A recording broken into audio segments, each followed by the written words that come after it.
আসসালামু আলাইকুম everyone, welcome back to my channel. আশা করছি আপনারা সবাই অনেক বেশি ভালো আছেন। আমি আলহামদুলিল্লাহ ভালো আছি। আজকে আমি আসলে ভিডিওটা শুরু করছি একটা বিপত্তিকর ঘটনা দিয়ে। আমার সিঙ্কের মাঝখানে যে গোল একটা জিনিস থাকে ওটার মধ্যে কিছু কাঁটা আটকে ছিল। তো আমি জানালার ওখানে গিয়ে কাঁটাটা ফেলানোর জন্য জোরে করে যখন ঝাঁকি দিয়েছি তখন সাথে সাথে আমার হাত থেকে এটা বাহিরে পড়ে যায়। তো আমি আসলে খুবই ভয় পাচ্ছিলাম যে বাড়িওয়ালার বাসার সাইডে যদি পড়ে আর বাড়িওয়ালা যদি এটা দেখে তাহলে আমাকে কি বলবে। তবে আল্লাহ তাআলার রহমতে বাড়িওয়ালাকে আমার ফেস করতে হয়নি। ওনাদের যে হেল্পিং হ্যান্ড ছিল, ওনার একটা ছোট্ট বাচ্চা আমাকে হেল্প করেছে আলহামদুলিল্লাহ। তো যাই হোক, আমি আজকে দুপুরে এখানে পেঁপে ঘন্ট করেছিলাম, আর কোনো কিছু রান্না করিনি, কারণ আমার ফ্রিজে তরকারি ছিল, সরিষা ইলিশ ছিল আর মাংসও ছিল। তো সেজন্য আমি রাতের জন্য শুধু পেঁপে ঘন্টই করেছিলাম। আর এখন হচ্ছে গিয়ে বিকেল বেলা। এখানে আমি এবং জারিফ আমরা দুজনেই রেডি হয়ে গিয়েছি। আমরা আসলে অপেক্ষা করছিলাম জারিফের বাবার জন্য। তো জারিফের বাবা আজকে একটু তাড়াতাড়ি অফিস থেকে বের হয়েছিল, তার কারণ হচ্ছে গিয়ে আমরা জারিফের দাদিকে বাসায় আনতে যাচ্ছি। তো এই যে দেখতেই পাচ্ছেন অলরেডি কিন্তু আমরা বাইকে, আর আমরা আজকে যাচ্ছি আমার মেঝো ননাসের বাসায় লালমাটিয়াতে। এখানে আমরা মাঝে মাঝেই যাই, আপনারা হয়তোবা অনেকেই আমার ভিডিওতে দেখেছেন। তো যাই হোক, এদিকে আমি আমার ননাসের বাসার জন্য এখানে 2 লিটার দুধ, 1 প্যাকেট টোস্ট আর 1 ডজন ডিম নিয়েছিলাম। ভাবলাম যে আজকে একটু ব্যতিক্রম টাইপের কিছু নিয়ে যাই।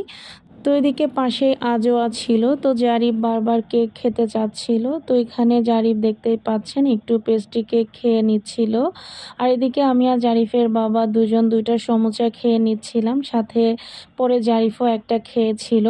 আমাদেরও আসলে ক্ষুধা লেগে গিয়েছিল, তো ওই জন্য ভাবলাম যে একটা করে সমুচা খেয়ে নেই। তো যাই হোক, ফাইনালি এখন আমরা চলে এসেছি আপার বাসায়। তো আসার সাথে সাথে আমার শাশুড়ি মা এই আমটা আমার হাতে দিল। এই আমটা আম্মু নাকি বাড়ি থেকে এনেছে, বাড়ির গাছের আম।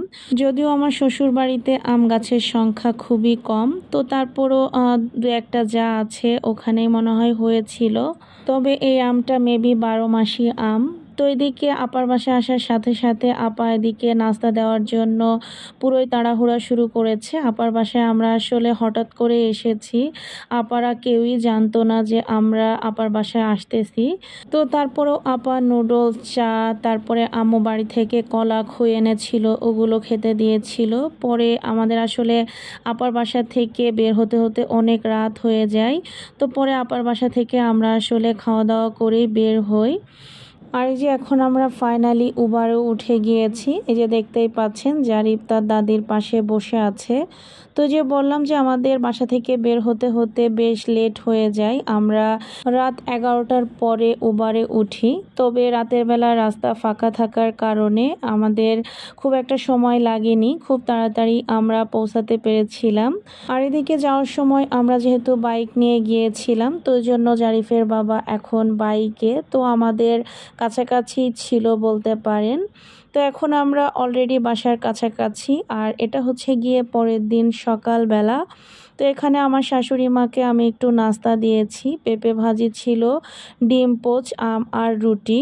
তো তারপরে সকালের নাস্তা করে আমি ছাদে গিয়ে এই সবজিগুলো তুলে এনেছি। তো এগুলা আমি আজকে রান্না করব। তো এখানে আমি ছাদের বেগুন আর আলু দিয়ে রুই মাছ রান্না করেছিলাম। তরকারিটা খেতে মাশাআল্লাহ বেশ মজা হয়েছিল। সাথে একটু সালাদ কেটে নিয়েছিলাম, আর এখানে গত দিনের গরুর মাংস ছিল। তো সেই গরুর মাংসটা আমি একটু পেঁয়াজ দিয়ে ভাজা ভাজা করে নিয়েছি।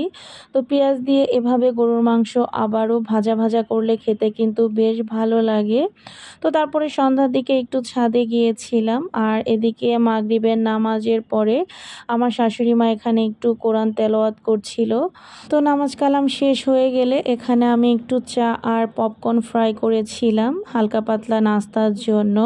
আর এদিকে জারিফের বাবাকে বলেছিলাম যে বাইরে থেকে আম্মুর জন্য একটু নাস্তা আনার জন্য।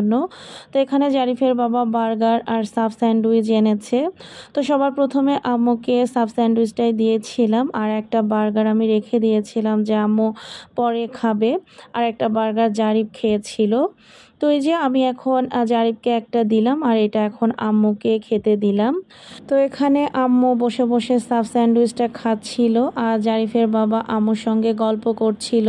তো এই দৃশ্যটা দেখতে খুবই ভালো লাগছিল। ও কিন্তু অফিস থেকে এসে এখনও ফ্রেশ হয়নি, আগে আম্মুর সাথে একটু কথা বলছিল। তো যাই হোক, সন্ধ্যার নাস্তা টাস্তা করা হয়ে গেলে এখানে আবার জারিফ বসে বসে একটু লেখালেখি করছিল। তো পরে আম্মুকে ডেকে আনলাম যে এসির মধ্যে বসার জন্য। আম্মু আসলে এসির ভিতরে একদমই আসতে চায় না, আম্মু নাকি শীত লাগে। তো আম্মু আবার এখানে একটা বাটারফ্লাই এঁকেছে আর বাটারফ্লাইটা কিন্তু খুবই সুন্দর হয়েছে। আর এদিকে জারিফ আমার নাম, তারপরে ওর বাবার নাম, তারপরে মা, এগুলো লিখেছে। আর একটা ইন্টারেস্টিং ব্যাপার দেখেন, আমার বাবাটা কি সুন্দর করে এসি এঁকেছে, ওয়ালটনের এসি, তারপরে এমনিতে নর্মাল এসি। আর এখন মোটামুটি অনেক রাত। জারিফ তার খালামণির আনা লাড্ডু বসে বসে খাচ্ছিল। আমার বাবাটা লাড্ডু খেতে ভীষণ পছন্দ করে। আর এখানে আমার ময়লার বালতিতে একটা অপরাজিতা গাছ হয়েছে, আর এই গাছটা কি পরিমাণে হেলদি আর কি সুন্দর ফুল হয়েছে, আশা করছি আপনারা দেখেই বুঝতে পারছেন। তো আমার আজকের ভিডিওটা আপনাদের কাছে কেমন লেগেছে অবশ্যই কিন্তু কমেন্টস করে জানাতে ভুলবেন না। সবাই ভালো থাকবেন, সুস্থ থাকবেন, আমাদের জন্য দোয়া করবেন। আল্লাহ হাফেজ।